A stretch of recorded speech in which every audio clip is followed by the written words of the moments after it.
All right. Well, good morning or good afternoon, wherever you're joining us from. This is Dan Harlacher, Senior Product Manager here at On1 Software. I'm joined today by Liz LePage, the official voice of On1 Software. She'll be, Hello. she'll be helping me out answering questions and keeping me on target today. Thanks for you guys taking some time out of your day to join us and talk about the new Perfect Photo Suite 9.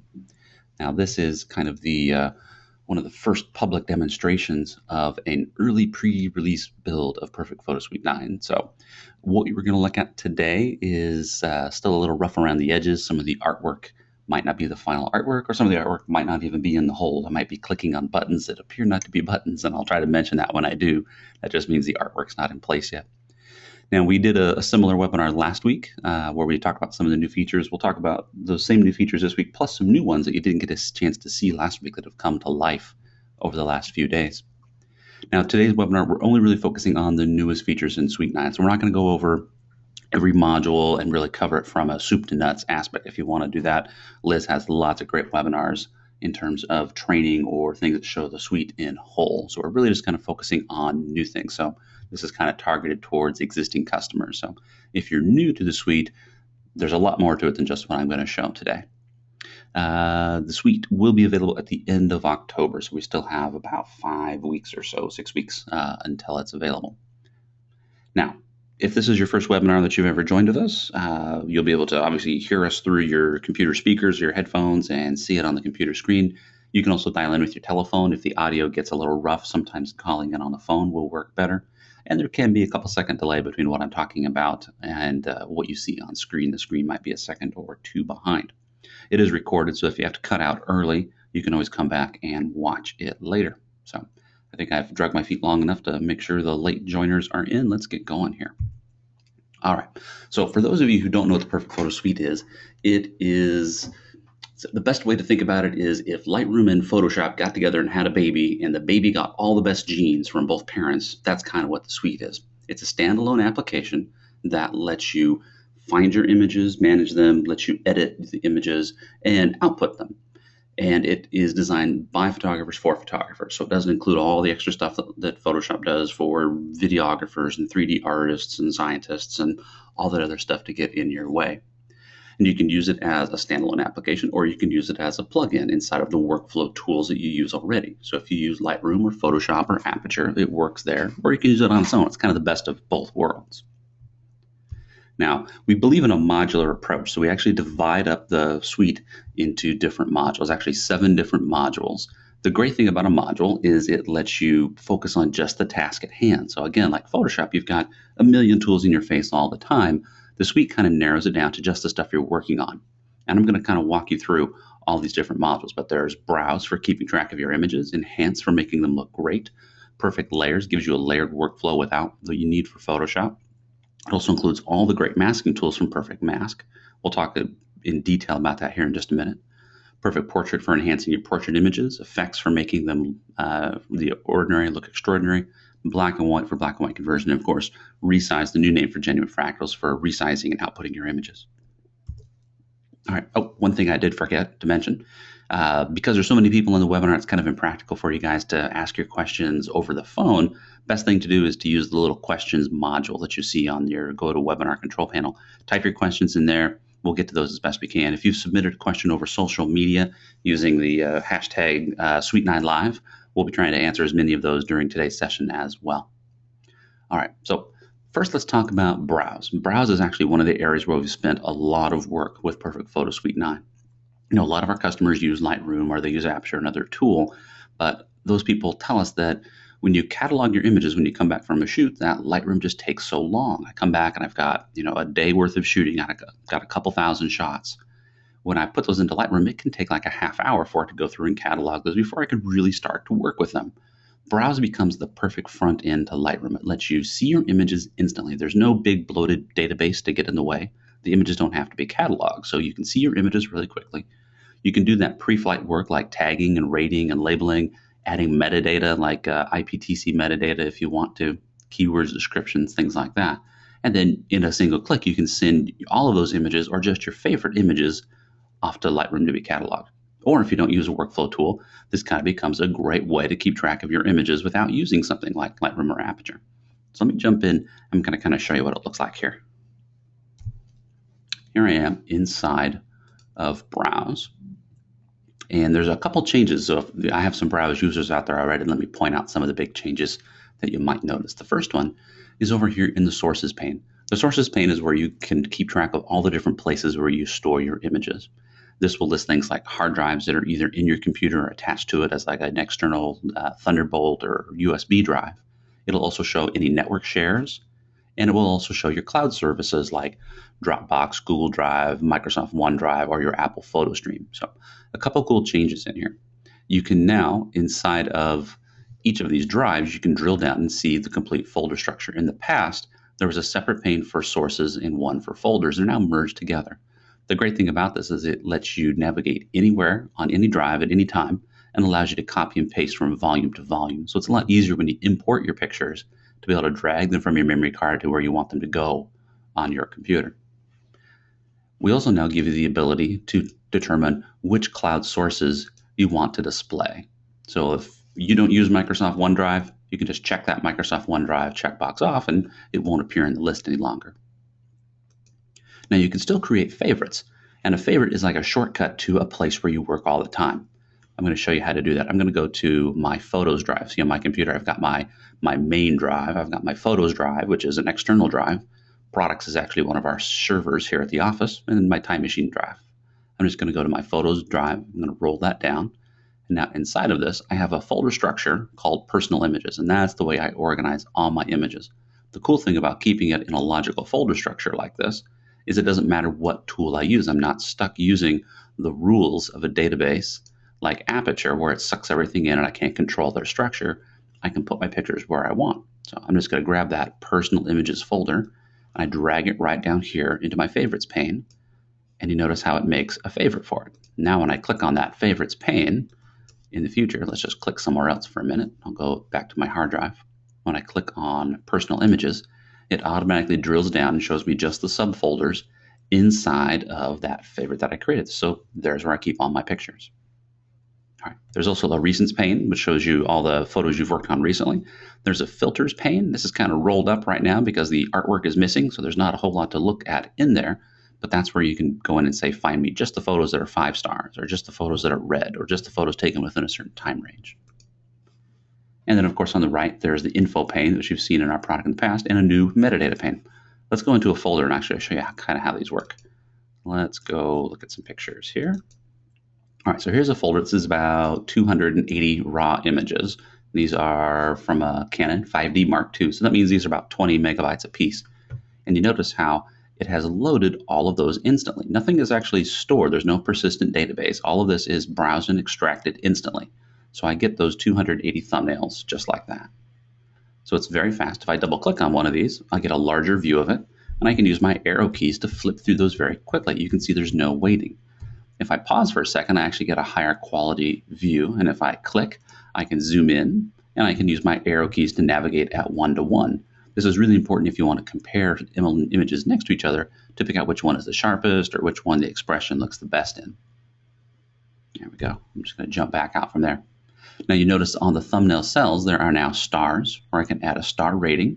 So let's say I want to make this a 3-star image. I can just click on 3 stars, or I can use the number 3 on my keyboard. Maybe I want to make it a 5-star. I just hit the number 5 on my keyboard, and that changes the star rating. Or I can hit the tilde to turn it off.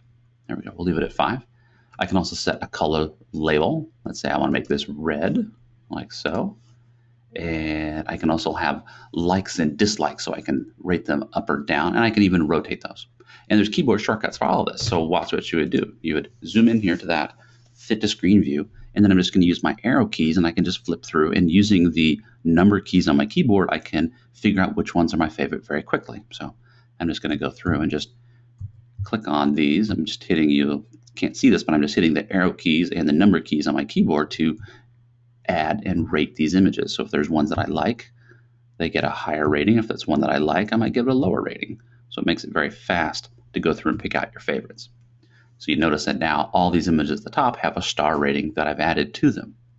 Now those star ratings are stored in an Adobe compatible XMP sidecar file.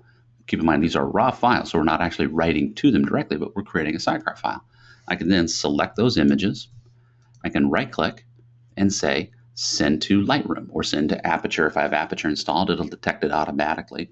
And then it will catalog those images and it picks up the metadata that I add. So if I rotate or add a rating or a star label, all of that gets picked up by Lightroom automatically. And if I add metadata like my author or keywords or description, that'll all get embedded in that sidecar file and gets picked up by Lightroom automatically.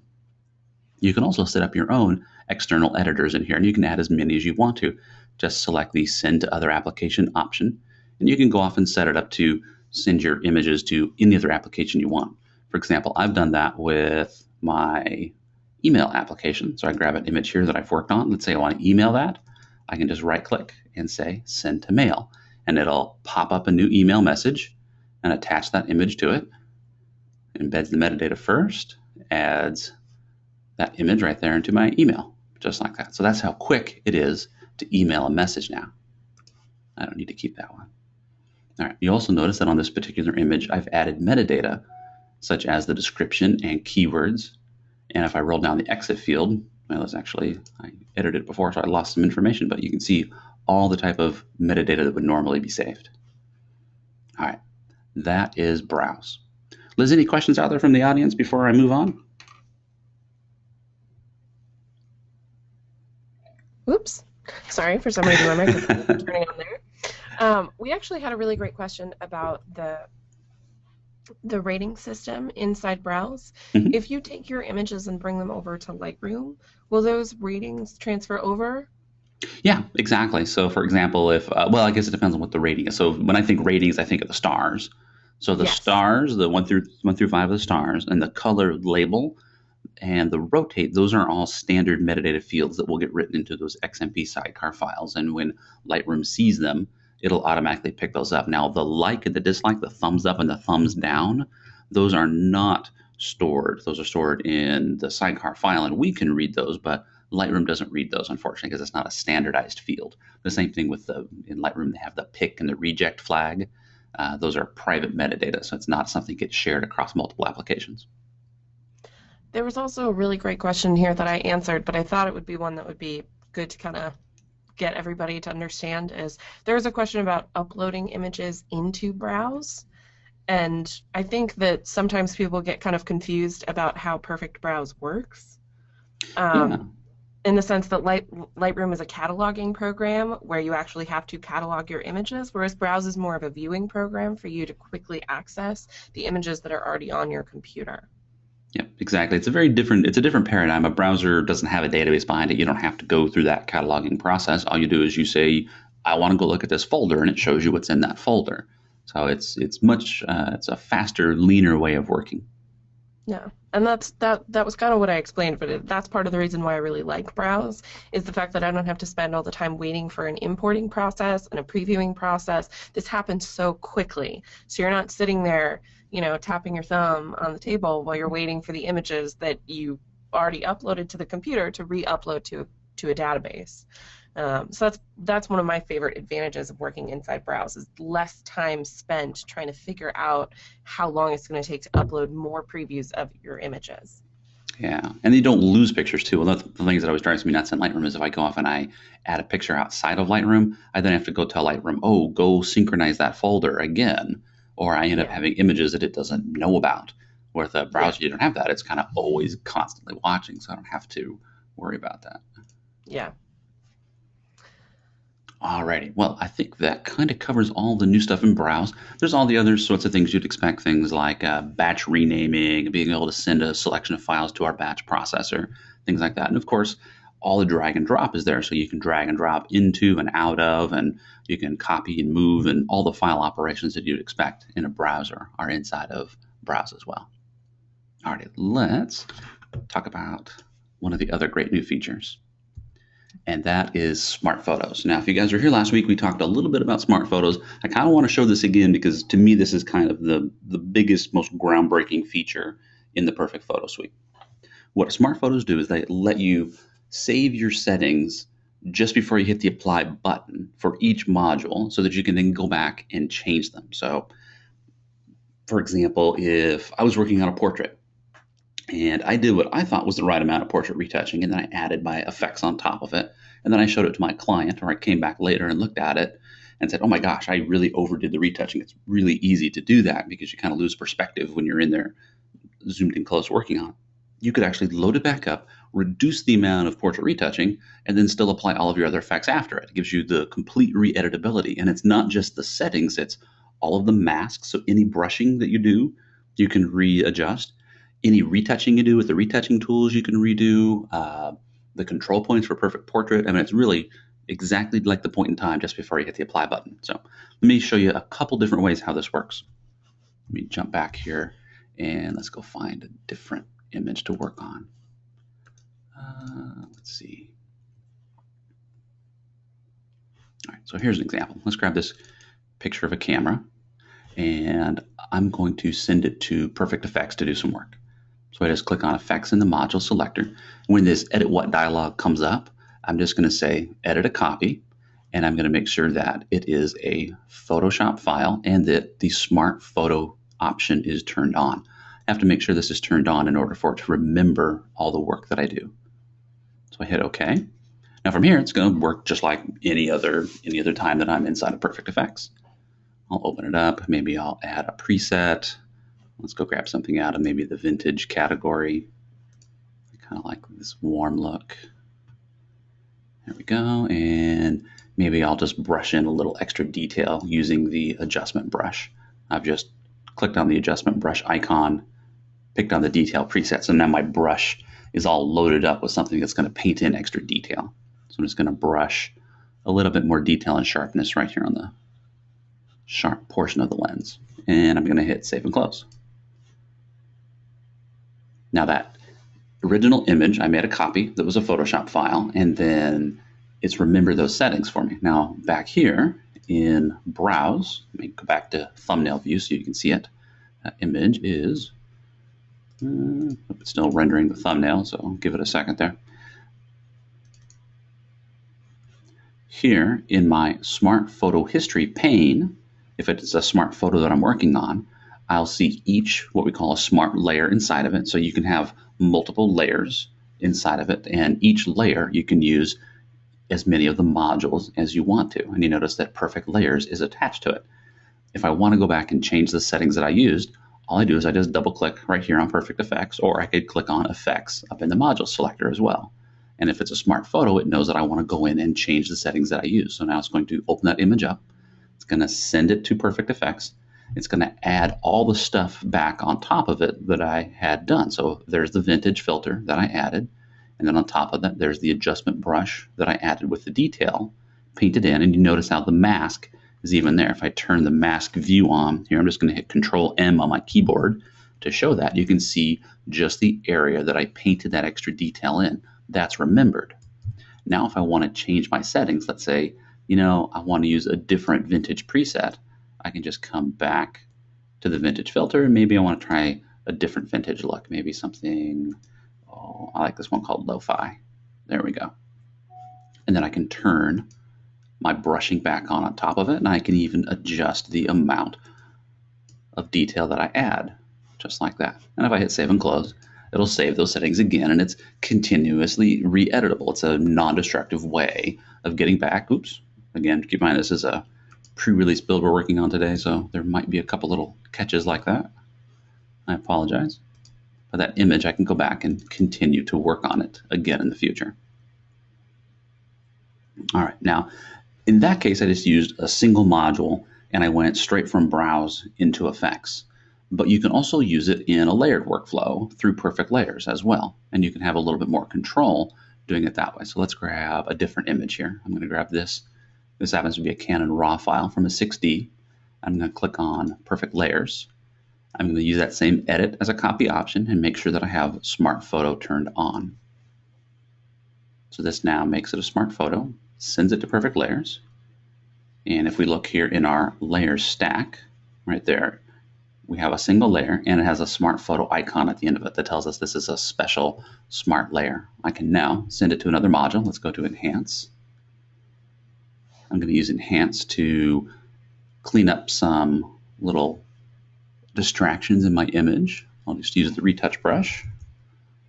Brush these out here and here. Actually, kind of a big soft one. Actually, I think that's on my monitor. I always do that. And then while I'm here in Enhance, maybe we'll go in and let's just try the auto levels to adjust our brightness and contrast and correct that color cast a little bit. And then we'll send it on to another module. Maybe we want to go work on perfect black and white this time.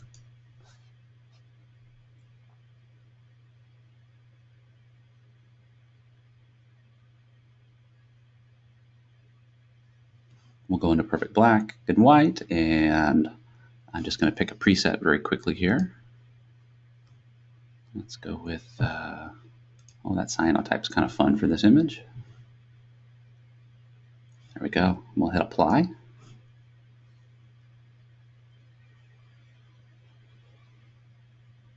when I hit apply, the results are going to come back onto that layer here inside of perfect layers. You can see there's the up-to-date image.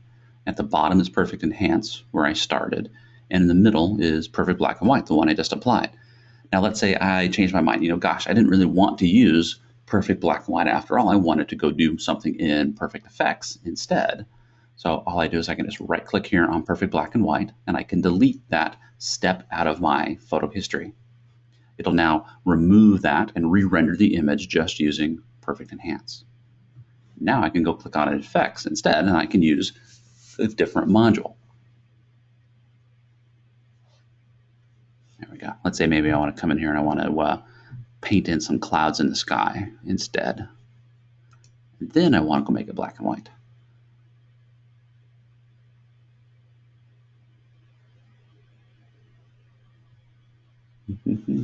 Oops.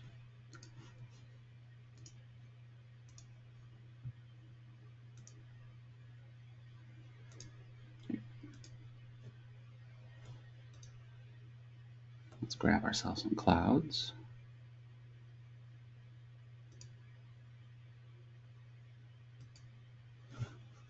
I'll just use the masking brush. Let's reset, invert that, and now I'm just going to paint it in where I want using the perfect brush.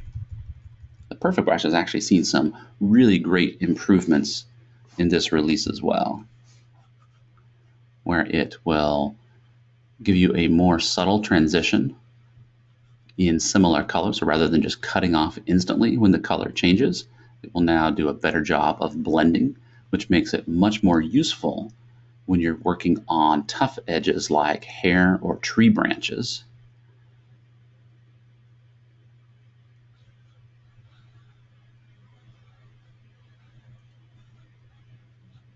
We'll talk a little bit about the changes for masking here in just a minute. There we go. I don't want to bore you guys with my painting here. Let's say I add this new sky in, and then we add another layer. And now I want to go make it black and white inside of Perfect Effects instead.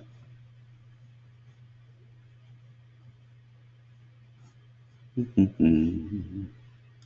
go. We'll use that one.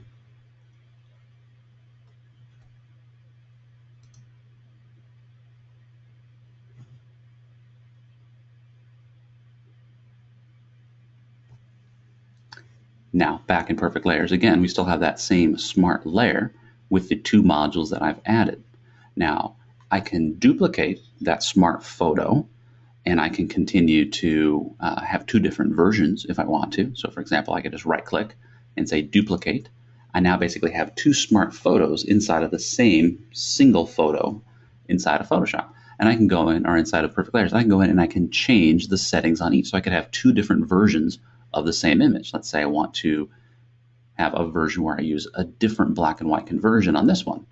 I can just double click, go back into Perfect Effects, change my settings, use a different black and white, and now I have two versions in the same file and I can compare them. So for example, if I'm preparing this for a commercial client, I could show them two different options instead. So rather than using that black and white preset, let's go grab a different one. Let's say I want to use this stronger red preview instead, or the stronger red preset. There we go, just like that. And maybe I only want to apply it to the sky. So I can actually copy and paste the mask from layer to layer. So let's go back down to my texturizer layer. I'm just going to copy that mask. We'll go up to the black and white layer, and I'll paste that mask. Oops, that didn't do what I was thinking. Sorry, my texturizer got put in the wrong order here.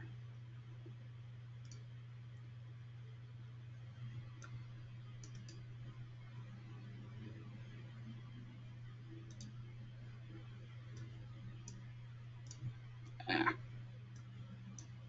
come on.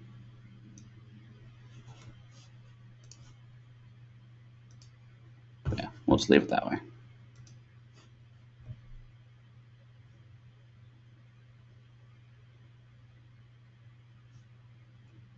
So now back in layers, I have two different versions of the same smart photo using different settings.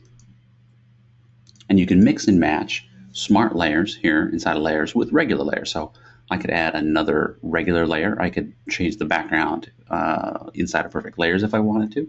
And I can use masks and blending modes inside of the layer stack as well. So it's a very flexible way to work. All right, Liz, any questions on smart photos before I move on?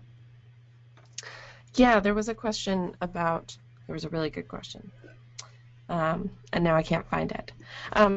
There was one question about the fact that when you go into the suite repeatedly and you use smart photos on a regular basis, so let's say you'd always like your photos to be smart photos, every time that you bring it in, will you have to continually remember to recheck that? Or is it a default that the program will kind of remember that you use on a regular basis? So there's kind of two options or two answers to that one. Let me save this image real fast. So if you're working as a standalone, every time you open that image, you see that edit what dialog. I'll show it to you here in just a second. Let me close this image. We'll go back to browse. And let's grab that image that we were working on earlier. You'll see this edit what dialog right here. It always remembers whatever your last settings were. So if you always pick edit a copy and smart photo, it'll come up with that same setting the next time you open it up again as well. Now keep in mind, if you're already working on a smart photo, you just want to pick the edit original option in that case, because you're going back to change your settings. You're not trying to make a copy of it. You only want to pick that edit a copy option when you're starting with something like a JPEG or a RAW file, and I want to convert it into a smart photo. Anytime else, you just pick the edit original option. Or here in the Smart Photo History pane, just double click on the setting you want to go back and edit. Now, if you're accessing the suite through Lightroom or through Aperture, it will actually ask you. Let me actually just see if this is in here today. Yes. So right here in the preferences, when the suite gets a Photoshop file from Lightroom or Aperture, it'll ask you each time, hey, do you want to work on this as a regular Photoshop file or as a smart photo? And if you always like to work in smart photo or you always just want to work in a normal option, you can change it here in your preferences. So if every time I get a PSD from Lightroom, I want to treat it as a smart photo, it won't ask me. It'll just open it up and treat it that way. And you can set that right here in your preferences. And I think that was actually one of the questions that we had that came in over social media. Oh, sorry, Liz, what were you going to say? Oh, I was going to say there was another really good question. And really quickly, just because I have 1 second to say this, there are a lot of people in this webinar today, and Dan is doing most of the talking, obviously. And so it is just me in the questions panel, so I apologize in advance if I can't get to all of your questions. You ask a lot. You are very, very, very question-oriented people. So I'm going through as fast as I can, but just know that there might be a couple that I may not be able to answer today just because I can only type so fast. Yeah, and if there's one that we don't get to and you want to get the answer, just call into our customer service guys. They're happy to help you out and answer the question too. There was a great question about smart photos as well. If you have an image, you edit it in Perfect Effects, you create the smart photo, and you bring it back here into Browse, and then you export it to, let's say, Photoshop and apply something to it, does that smart photo history get saved, or does it get basically eradicated when you go into another program?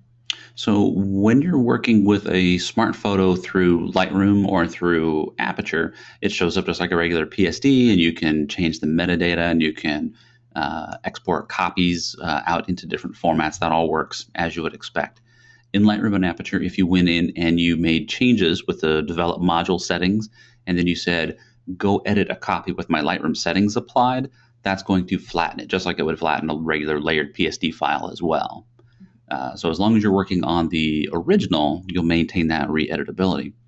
The PSD file that is created by the suite when you create a smart photo, you can open it inside of Photoshop, but it appears as a single flattened layer when you do that. All of the smart history is hidden inside of it. And if you resave that file, so you're overwriting the file, that smart photo information gets lost because Photoshop doesn't understand it. So you would lose that smart photo history. So if you are a Photoshop user and you do most of your work through Photoshop, rather than using smart photos, our implementation of it, it would be better to use the smart object and smart filter options that Photoshop have built in. And all of our plugins can be used as smart filters, which gives you that re-editability. It doesn't give you the brushing. You'd have to redo your brushing each time. That's just kind of an unfortunate limitation of the way that smart filters work in Photoshop. And we do have a really great video on our training site right now. It is using Perfect Photo Suite 8, but I did a short video about understanding how to use smart filters through Photoshop. So if you do have a question about that, we've got an awesome 3-minute video that shows you how to do that if you are interested in it. Yeah. And if you're a super advanced Photoshop user, I haven't tried this, so I'm not 100% sure it works, but I'm 99% sure this will work. If you have the newer versions of Photoshop, you can make what's called a linked smart photo. So you can embed a photo as a smart object that's linked to an external file and then do work on it. So you could actually add a smart photo that's created in the suite as a linked smart object into a multi-layered Photoshop file. And then it will take whatever the most up-to-date version of that photo is. So that way you're not actually overwriting the original smart photo, you're just using the up-to-date representation of it. So that's probably really geeky for most folks. That's okay. I think there are a couple geeks out there in the world who are Right. watching this webinar right now who very much appreciate that. There's one guy that he just blew my mind. So, all right, let's go. I think we have talked smart photos up one side, down the other. Let's see what else we need to talk about. All right, so there's an updated crop tool. I'm not going to jump in and show you this. You've probably all seen a crop tool, but the crop tool now allows you to level a photo, which is super handy. So you can just drag a line across your horizon line and it'll automatically rotate the image. And it now allows you to crop and resize. So basically all the things you do through Perfect Resize, anywhere the crop tool lives, and that crop tool lives inside of Perfect Layers, it lives inside of Perfect Resize, obviously, and inside of Perfect Enhance. So right inside of Layers, you can crop and resize your image. So if you know you're going to make this an 8x10, for example, you can crop it and resize it all in one spot. There'll be lots of tutorials on how to use this one. All right, so let's get in and talk about masking. This is an area that a lot of our users have a lot of questions about. So in the past, there used to be a dedicated module called Perfect Mask. And if you go way, way back in time, back in our early days, you have to remember a lot of our products were Photoshop plugins. And Perfect Mask used to be Mask Pro many, many years ago. And in the days of Photoshop plugins, that's kind of the way you worked. Each thing kind of lived as its own little element because Photoshop was the host. But in a more modern world where we look at the suite as a unified product, masking really isn't a feature. It's a technology that you need to be able to use where you want to be able to use it. It was always weird that I would create my layers inside of Perfect Layers, but then I would have to go to Perfect Mask to do my masking to get back to Perfect Layers to do the rest of my work. It made a lot more sense if they were all together. Or if I wanted to apply an effect in Perfect Effects to a complex area of the image, I would have to make a copy of the layer, then go into Perfect Mask, mask it, then send that layer off to Perfect Effects. So it just kind of made the workflow more difficult because you always had to go someplace special to do masking, where masking is really something you just want to be able to do wherever you need to do your masking. So what we've done is we've taken the best tools from Perfect Mask and we've put them into the places where you want to do masking inside of layers and effects. And I'll kind of talk you guys through what those new tools are here in just a minute. Yeah, I think that's really the biggest change. So let me actually walk you through how those new tools work. So the Perfect Mask module goes away from Perfect Photo Suite 9. Obviously, if you have an earlier version of the suite, you can leave it installed and you can continue to use it. If that's your preferred way of masking and you use it in an earlier version of the suite, it still stays there. When you install Suite 9, the default installation is going to do what we call a side-by-side install. So you keep both Suite 8 and Suite 9, or if you had Suite 7 and Suite 9, they will both be installed. We won't overwrite the other one unless you ask it to. So you can continue to use Mask if that's your preferred tool. But I think after a little bit of experimenting, you'll actually like the new tools inside of Perfect Layers, inside of Perfect Effects, even better than what was inside of Perfect Mask. So let me show you a couple examples of the new tools. So the first one is actually, let's go find a different image to work with today.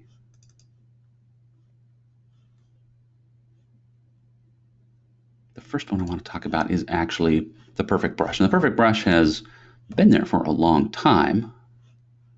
I'm just going to edit the original in this case. It's already a Photoshop file. There we go. The perfect brush, which is actually not a tool of its own, but it's a feature on the masking brush. So the masking brush is kind of a simple white and black paintbrush that paints with black to hide a layer. That's the way masks work. And if I was just to simply paint in this blue area with the masking brush, it'll start to paint away. And let me just turn these other layers off so it's a little easier to see the transparency. That checkerboard means that we're hiding part of the layer. And I could just use a simple brush to paint in these big areas, but that doesn't work very well when I get up next to the trees. I'd have to zoom in really close. It'd be pretty much impossible to mask an image like this by hand. It would take I would be really, really old by the time I was done. But you can use the perfect brush option. And what the perfect brush does is it detects the color under the center of the brush and paints that away. And once you get far enough away from that color, it starts to keep everything. So it's much easier to show than it is to explain how it works. So I'm just going to start to paint. So you notice how the blue goes away because that's what's underneath the brush. But as I paint up into these trees, the branches are kept behind. Now, normally it's going to continuously sample the color underneath the center of the brush to pick which color it wants to get rid of. So if I was to paint over here and accidentally touch these orange leaves, it'll start to actually paint away those leaves. We don't want that. We want to keep the leaves. So I'm just going to undo that. Instead, you can hold down on a Mac, it's the Command key. It's the one just to the left of the keyboard. Or on Windows, it's the Control key.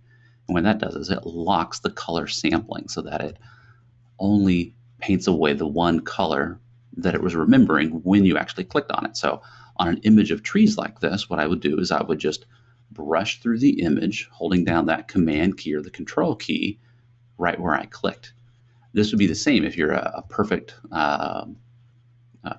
mask user from the past. If you use the magic brush and you just started to paint on the image, is what we called auto brush mode. This is basically the same thing. It just automatically picks the drop color and starts to paint. And that's the way you would paint through a difficult area like these trees. Let's make my brush a little faster so this doesn't take forever to do. Now, some of the cool improvements with the perfect brush is that you can use a much larger brush size than you could in the past. You notice I'm using like a 900 pixel brush and it's still fast and fluid. And you can also do a better job on these thin, intricate areas that we see between trees. In the past, I would have to go in and I would have to use the keep and drop droppers, and I have to pick a bunch of different colors to keep and a bunch of different colors to drop, and then go through and paint with the magic brush. Now here I can just do it all with a single tool and end up with those same sort of results, just like that. It just takes a couple times of clicking and dragging to pick those colors you want to get rid of. Let's take a look at the mask here, just like that. And if we turn on a new background behind it, like this, cloudy sky instead, you can see that we have a nice clean transition on all those leaves. That perfect brush does a much better job. It creates a much more subtle transition than it used to. So on an image that would be very difficult, let's actually do something semi-transparent here. Where'd she go? There it is.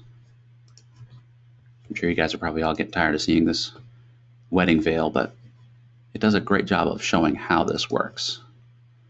I'm just going to grab the perfect brush, make it a little bit bigger here, and I'm going to paint. I'm not holding down the Command key or the Control key. I'm just letting it automatically pick up the colors in the sky that I want to get rid of. We'll get right up here to about the edge of the veil. Then I'll hold down that Command key or Control key, and now I can brush through something semi-transparent like the veil.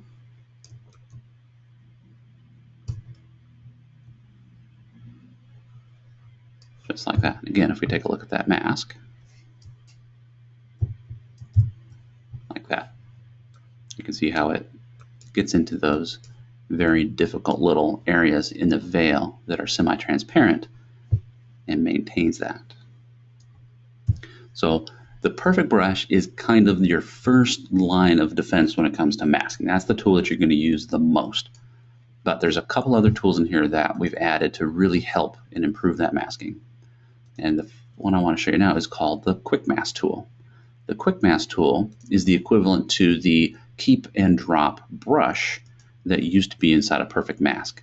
And this is something where you just kind of lazily brush across your image and it would automatically remove big chunks. And it works the same way. It uses a completely different algorithm for doing it now. The old one, it used to use a segmentation, and you'd have to kind of wait a couple seconds for it to start, and it would build up this crazy segment map. The Quick Mask brush uses a much more modern algorithm for doing this. And it actually has two different modes. There's a brush mode, where I can paint across the area that I want to get rid of, or there's a box mode. I find the box mode works pretty well, especially if you're shooting something in a studio. So if you're shooting something on a solid background, you shoot a lot of stuff for eBay, for example, it will make your masking a snap for that. There's actually a little hidden button right here. Forgive me, the artwork isn't in place yet. And it turns it into box mode. I just draw a box over what I want to keep. I want to keep her. I hit return, and now it will detect the whole background and mask it out. So you can see anywhere where there's a hard edge, like along the front of her blouse and her face, it's done a great job. And then in the hair, where it's semi-transparent, it left a little bit of the sky behind. And we clean that up using the refine brush. The refine brush is the same refine brush that you used to have in Perfect Mask, with a couple of great improvements. The first one, you notice there's now a mode option. It used to always work in auto mode. So when you went to refine, it would paint in or paint out automatically based on the colors in the area. It would try to determine if it wanted it or not. And most of the time it did a great job, but occasionally it would bring back things you didn't want it to bring back. Now you have the option to set it to paint out mode only, which is what I do pretty much all the time. It'll only refine things away. It will never bring anything back. It then makes it really intuitive to just paint right through this hair, and it will automatically just paint away the sky but leave the hair. And it even makes the hair semi-transparent, just like that, just like that. And that refine tool is super powerful. That's the one that gets the job done. And there's also a color decontamination checkbox next to it. That will remove the background color from areas that are semi-transparent at the same time. And this has been improved as well. If we look at the mask of this image now, there you go. You can see how it's got in through those hairs and left them soft and semi-transparent. And it's even pulled the blue out of the hair so that we put it on a different color background, it'll look realistic. So that's the Quick Mask tool and the refine tool. Let me show you another image with the Quick Mask tool. We'll use it in more of a brush mode instead. Let me close this one. We'll go back to browse. And we had a question at the beginning of the webinar in the question module about, we talked about replacing backgrounds, but we didn't really show how to do it. So let me show you how you can replace a background. I'm going to grab two different images. These come from our colleague Bob in the UK. I've got this image of Yellowstone, and I also have this sky that he shot back in Ireland. And I want to put this sky into that Yellowstone image. So I'm just going to grab both of those at the same time. They're both selected. And I'll click on Perfect Layers. And I'll use the Add as a Layer option. This will actually stack those two up together into one multi-layered Photoshop file. So there we go. If we look in here, I've got on the topmost layer, I have my panoramic landscape, and on the bottom there's that sky. I'm going to be masking on the top layer to reveal the sky underneath. So we're going to start off with that Quick Mask tool. I'm going to use it in the brush mode this time, and watch. All I do is I just kind of paint lazily across the sky in the area that I want to get rid of, just kind of like this. And it will now learn that area and will mask it out for us automatically. So it'll do all of the big brushing, and it'll leave just kind of the smaller refined stuff. Oops, apparently I touched the edge on accident, didn't I? If you had touched these trees on accident, it'll end up wiping out an area bigger than what you wanted. So I apparently touched a tree on accident.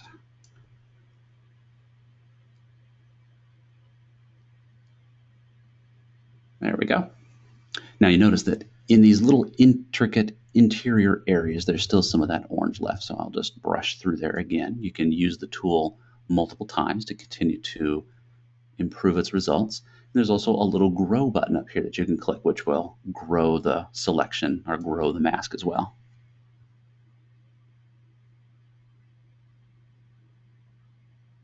So there we go. Now that's gotten rid of quite a bit of it. All we have left is a little bit in the foreground. That's where we come back in and we would use the refine brush. I'm going to make sure that's set to paint out mode and the color decontamination is on. And now I'll just paint along here to paint that area away. Now, in the really thick spots, there's probably going to be some spots in the trees where it may not be able to get to it automatically, and that's where using a perfect brush helps out a lot. I've been finding in my experimenting with these changes that using the perfect brush and the refine brush together actually give the best results. The refine brush, in order for it to work well, it has to know what colors to keep and what colors to get rid of. Well, with the perfect brush, you can tell it which colors you want to get rid of. So I'm just going to turn on that perfect brush option here. And now I'll just paint through here and get rid of some of that little bits of leftover orange. And basically what I'm doing is I'm using this to programmatically tell it what colors I don't want. I don't want these orange and yellow colors in here. And now watch what'll happen here in just a second. I'll be able to brush through here again with the refine brush, and I'll get much better results the second time. And the refine brush learns and gets better each time that you use it. There we go, that's probably enough. Let's go back. We'll grab the refine brush again, and I'll paint over those areas where there's a little bit of that orange left over. And that's really because it's what we would call flare. The sun was setting back there, and that was the deepest, darkest, orangest area. There you go. Now you can see how it sucked that orange out and left us with a nice clean mask. That second time that we used the refine brush after training it just a little bit with the refine brush. Liz, do you have any other tips for folks on masking with the new tools? I know you've been using them a lot.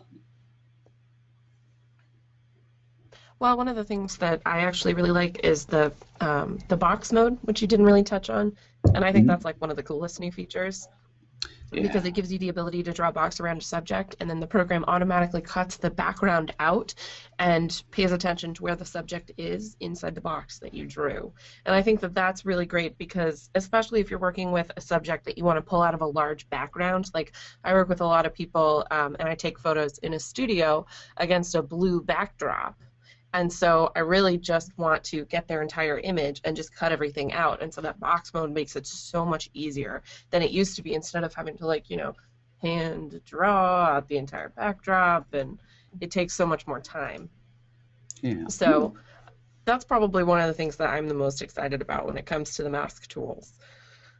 Oh, cool. Well, I'll kind of show people how to use that tool again. And I'm actually going to show you this time, rather than in Perfect Layers, inside of Perfect Effects, because all those same tools that we've been using inside of Perfect Layers also exist inside of Perfect Effects for doing masking. So you can do very intricate masks on things like hair inside of Perfect Effects now. And you can copy and paste masks from layers and effects back and forth between each other. So it doesn't matter where you do your masking work, you can always save that mask so you can get back to it. And if you think about the way that the smart photos work, it's going to store all your masks in the photo. So you can always open that smart photo back up and copy the mask and continue to edit and reuse it on different layers. So that mask is always saved with you. Let me show you how you can actually use that quick mask tool here inside of Perfect Effects. Let's say I want to add a texture to the background, but I don't want to put it on the bride on the couch. So let's just go grab a texture. Let's go texturizer. I'm using the Quick View browser, which is actually one of the great little features that a lot of our users don't know about. Let me just show you that. You can, right here, it actually kind of throbbed. You see the little Quick View browser button? This lets you go shopping for presets. Just click on that. It'll start out, and it actually shows me all the different categories. And then if I click in a category like texturizer, it shows me my image with all the different textures applied to it. So let's just scroll down and find one that looks cool to work with. All right, I'm going to do one that's pretty dramatic just so that we can see how this works.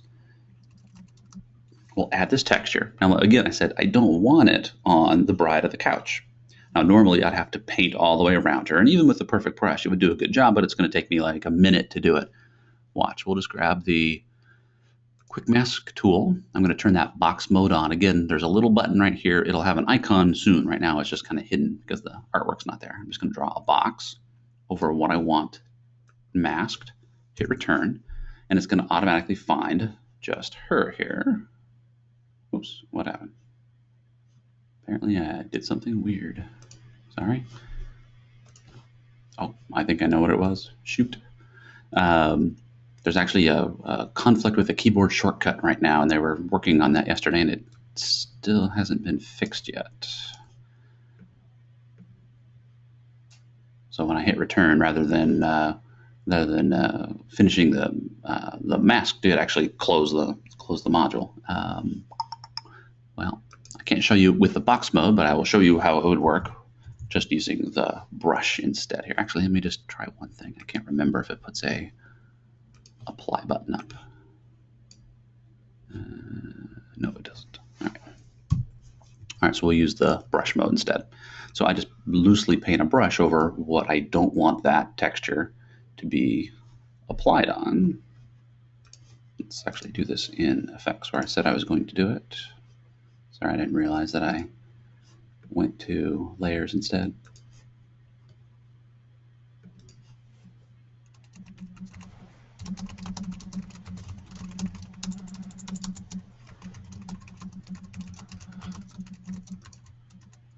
I'll just use my last used preset. That way it brings me right back where I just was. I don't have to go hunting for it down again. And we'll use that quick mask tool. And now I'm just going to kind of paint over the background of the area where I don't want it. There we go. Got a couple little spots I need to clean up. Now it's actually putting it on just her. All I do is I just invert the mask here in 1 second. So watch, I'll just finish that, and then I hit invert. And there we go. Now we've applied it to everything except for her, just like that. I could have also inverted it and changed my mode and painted the texture in rather than painting it out. So you can use those same masking tools here as well. There's also the cleanup tools that you're used to using inside of Perfect Mask as well. There's the blur tool and the chisel tool, which can be very useful for cleaning up the edge of a mask. I'm going to use the chisel tool, and actually if I zoom in just a little bit here, you can see I left just a little bit on her shoulder and her hat.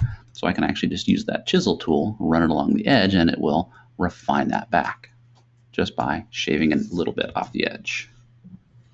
So the same cleanup tools that we're used to having in the past. All right, I think that kind of covers most of the changes with the masking tools in Suite 9. So for those of you guys who are Perfect Mask users, give it a try. You'll actually find that you probably like the new tools even better than what you had inside of Perfect Mask. But we're not going to take Perfect Mask away. You can still continue to use it if you've got it installed. All right. Oh, the lens flare filter. So last week I mentioned this. I didn't get a chance to actually show you how it worked because it wasn't ready. So let's actually show you the new lens flare filter in action here. Let's go find an image to work with. We'll use this one right here. We'll use a landscape. It actually already kind of has a little bit of a lens flare. Let's find a different one. There we go. We'll use this one.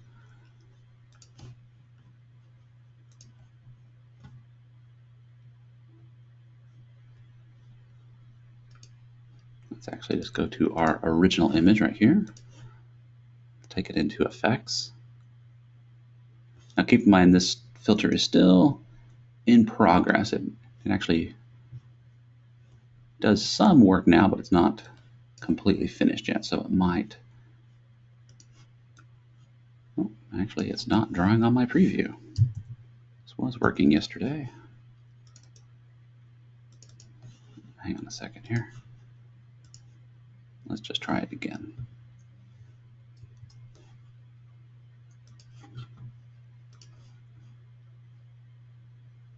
I'm just going to restart the application real fast. There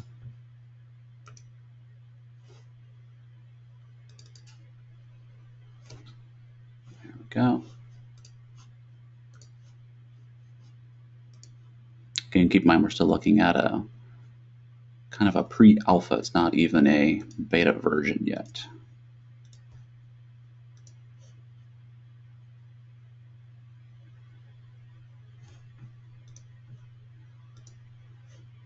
There we go. All right, so now let's kind of walk through what you can do. I'm going to start by turning the lens flare style. There's two different styles. There's a sunspot or a lens flare. I'm just going to turn the opacity of that down for a second so we can look at some of the controls at the bottom first. So first thing at the bottom, there's a color style pop-up where I can add different vintage color looks. Now these are some placeholders in there right now. I'll just grab the yellow option and I'll turn it up a little bit to give it a little bit of a vintage yellow color cast to it. There's a vibrant slider where, of course, I can control how strong the colors are in the image. There's a shadow fade option, which actually takes the black point of the image and brings it up. It lets you fade it and give it a more of a vintage look. You can see how it reduces the contrast by bringing those blacks up. You can use that a small amount. And there's a blooming slider. What blooming does is it actually takes all the brightest colors in the image and increases their exposure. So you can actually make it bloom those highlights. So I can turn that up really high and you can see all those bright areas become very bright and they bloom and get larger. And then I can add a lens flare to it. There's actually two different styles of lens flare. There's a round shaped lens flare like this one. Use the centering tool to decide where you want to put it in your scene. So as I click and drag around, you'll see how the lens flare changes its shape and position based on where I want to put the light source. In this case, the light source is kind of right behind her elbow. So I'm just going to center that light source right back there behind her elbow. And then using the, helps to actually let go of the mouse. There we go, I'll put it right back there. And then using the opacity and the scale slider, I can control how large and how bright that lens flare is. Now there's a traditional lens flare like this, or there's also a sunspot. And with the sunspot, again, I can still position it where I want just by clicking and dragging the center around. I'm going to keep it back over here towards the center where it belongs. And then using that same opacity and scale option, I can control how strong it is and what the shape of that sunspot looks like. So it's a really fun tool for creating kind of that late afternoon light, just like that. And of course you could save these as presets so you can use them over and over again, just like that. So you'll see lots more on the lens flare tool as we complete it. I just wanted to kind of give you guys a little taste of what it can do. There's even going to be a random option where I can click random and it'll randomly set the option so you kind of get the happy randomness that you get with lens flares. All right. Any questions on that, Liz? I don't even know if you've had a chance to play with that yet. I think it just got turned on yesterday. No, I'm just, yeah, I am. That's one of my favorite new features because I love applying lens flares or spots on my images, and getting them naturally is something that you can definitely do in camera, but if you don't always have the opportunity to get them in camera, it's so nice to be able to add that kind of stylization to it, and you'll see it everywhere. But you can ask Dan. I love the lens flare. I'm very excited about the lens flare, and it is like one of my favorite new features. So yeah, I'm pretty excited about it too. It kind of helps extend your day a little bit too, because you're out shooting at that golden hour, and once the sun goes away, you lose all that quality. Actually, if you look at the shot, that's what happened. This is kind of just as the sun has actually gone down. It was getting cloudy. You lost that cool specular highlight that you would normally have if the sun was still there, but you can basically make it look like it was still a bright sunny day. Yeah. So it's pretty cool. Yeah. Also, I have to say that while you were doing all of the masking stuff, everybody was asking questions, and then you started doing the masking, and it was like the equivalent of when everyone goes silent in a classroom. Everyone kind of stopped talking and stopped asking questions because they were like, "Oh, wow!" Is that a good thing or a bad thing? And they started asking questions again. Oh, I thought they all went to the bathroom or something. Right? They're all like, asking. Yeah. What No one photographer cares about masks? I mean, really. There was a really great question about being able to use the quick mask tool inside of Perfect Effects. When you're using it in Perfect Effects, it's basing that mask off of your original image and not the texture that you're applying, right? Correct. It always it's basically using the information on the layer below to make its decision. No, wait, let me think about that. It's actually always the original. It's always whatever the original image was. So it doesn't matter what you've added on top of it. It always uses the original information to determine where the edges are at. All right, that You seems to can, make there are a couple people who seemed a little confused, but hopefully that makes a little bit more sense, you guys. So it's paying attention to what that original photo's information is, and it's not looking at that like texture that you apply and using that as a basis. yeah. So if you make it black and white and really flat, and you lose a lot of detail, and you add a crazy texture, it's not going to matter because it's always using the underlying original color image to make its decisions about where the edges are at. So much more flexible. All right, now last week we mentioned printing a little bit, but I didn't really show it in context. So I wanted to take a minute and kind of show you where you would actually use it. And for me, the place I would always use it is inside of a perfect resize, because that's kind of the before I go to print module is the way that I think about it. So if I had an image that I wanted to print, well, here, we'll use this one right here. I'm just going to click on perfect resize. We'll open this up. Let's edit a copy of that.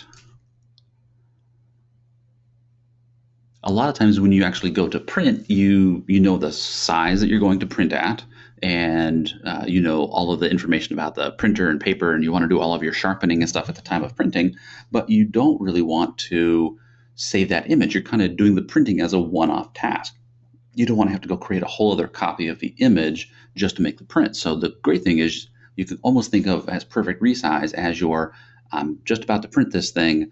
I can temporarily do all the settings I need and print it right here and not actually have to change my original file. So I'm just going to open my image. Let's say I want to make this let's do a 16 by 20. Oops, let's go back to photographic, not square. Come here. So I'm going to make it a 16 by 20. Of course, I got a crop to do that. So let's move that around. You notice the new crop tool. The overlay appears and the image moves inside of it instead of the other way around. Maybe let's level the horizon while I'm here. So I'm just going to draw a line across my horizon to rotate that. There we go. And maybe we want to make it a 16 by 20, levels the horizon. And let's turn on some sharpening. Pick the right kind of sharpening I need. And maybe we'll turn on gallery wrap because let's say I'm going to print it on canvas. And I need to pick the right settings to print this guy. And we'll use stretch soft. There we go. So now I've done everything I need to print out a 16 by 20 with the wings to go ahead and make a canvas gallery wrap out of it. Now normally I would have to hit save and close, and then I'd have to go open that image in Photoshop or some other application to do the printing. Wouldn't it be great if I could just print it right now inside of Perfect Resize? You can now print anywhere you want to. You can print inside of any module or from browse or from layers. So I'm just going to click on the print option, and I can pick which printer I want to print to. I'm going to print to, let's go to my big wide format Epson printer, and I can pick the paper size that I want. Let's go, and I don't have a size set up for it, so I'll just grab a big piece of paper for right now. And now in the print dialog, it actually shows me the size of the image on that size of paper. I can rotate it. I can pick the resolution that I need to print it at. I can tweak the print area. Let's say I want to pick a smaller area. Let's say I want that to be just the 16 by 20 that I asked for. And I can even pick a printer profile for what I want to print on. Let's say I'm going to print on that canvas paper, just like that. And then we hit the print button and it's off to the races. All right, let's take a look. We still have let's see where are we at. We're at 10 o'clock. I still have one more feature that I want to show you guys, and that is noise reduction. We've spent a lot of time building a great new noise reduction algorithm into the suite. And you can actually use this from inside of Perfect Enhance, or inside of Black and White, or inside of Effects. So let's grab kind of a noisy image, and I'm going to open it up in Enhance. This happens to be an Adobe DNG file. So I'm going to say edit a copy. Let's open this up into Enhance. There we go. I'm just going to brighten it up a little bit using auto levels. Remove the color cast using auto color. There we go. Let's zoom in now up to 100%. And you notice how this image is really noisy. You can see lots of color noise and lots of what we call luminance noise. I'll go down to our noise reduction pane. I'm going to start by bringing that color slider up, and this will reduce the color noise. You notice when it redraws that all of the little Christmas tree lights, all the little red and green pixels disappear, and we're left with just the luminance noise in the image. Then to reduce the luminance noise, I just bring up the luminance slider, until all of the noise goes away. Now you notice how some of the detail goes away. Don't worry, we're going to bring that back here in just a second. We're just adjusting the amount of overall noise reduction that I need to smooth everything out. And then we'll bring the detail slider up to bring back the important details, but leave the noise out of the scene, just like that. There we go. Let's take a look before and after. There's before and after. And we also have the ability to limit that noise reduction to a certain color or tonal range. So for example, a lot of times I like to remove noise just from the sky.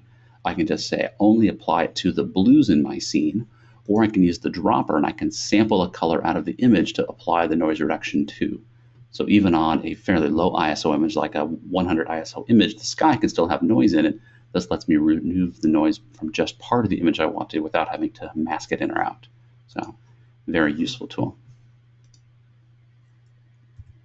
All right, some other quick enhancements I'm just going to mention. The image processing has been improved in speed quite a bit. You noticed that probably today. I was working with actual original RAW files from 20 and 22 megapixel RAW cameras, and I'm working on a 2011 laptop. So you can see the performance is quite a bit improved. We added support for Retina displays on the Mac, and we actually just showed you that new auto tone algorithm. All right. Now, we do have some questions that have come in over social media today using the Suite9Live hashtag. And let's just see, I think we answered quite a bit of these already, but let's just touch on any that we may have missed. So one thing you might have noticed is that Perfect Photo Suite 9 is available in 2 editions now instead of 3. There was a premium edition in the past, which included plugins for everything. There was a Lightroom and Aperture edition that had plugins for Lightroom and Aperture only, and then a basic edition that didn't include any plugins.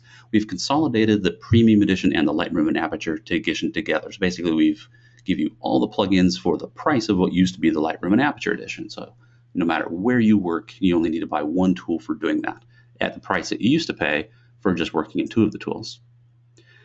Now, a lot of these questions in here are about mask, and we spent quite a bit of time talking about the Quick Mask tool.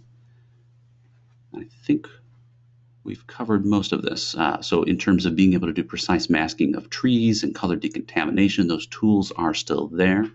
Now, the keep and drop brushes have basically been merged together into that quick mask tool instead. And it does have a paint in and a paint out mode, and you can use it hand in hand with that refine brush. So you can still get the same quality of results, just in a faster, easier way using perfect layers. And of course, you can mask inside of Perfect Effects. So you can really mask the places where you want to work rather than having to go to a dedicated module for it.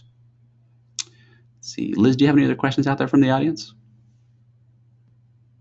Let me check really quickly. There was a quick question, just because you hadn't really mentioned it yet. What is the price of the upgrade? Let's jump over to that at the end. That here, and I'll just kind of oh, okay, sorry. So the suite comes out at the end of October, but we're going to have a public beta coming in early October, so you'll be able to get your hands on that sooner than the end of October. Now, again, the Premium Edition supports Photoshop, Lightroom, and Aperture, or it can be used as a standalone. Normally, it's $150, but we have a sale on it right now as part of the launch for $129. Or if you have an earlier version of the suite, you can upgrade for only $89.95. That's our lowest upgrade price. And along with that, you also get a free bonus of over 50 presets and a new book from Nicole Young on how to use Perfect Photo Suite 9.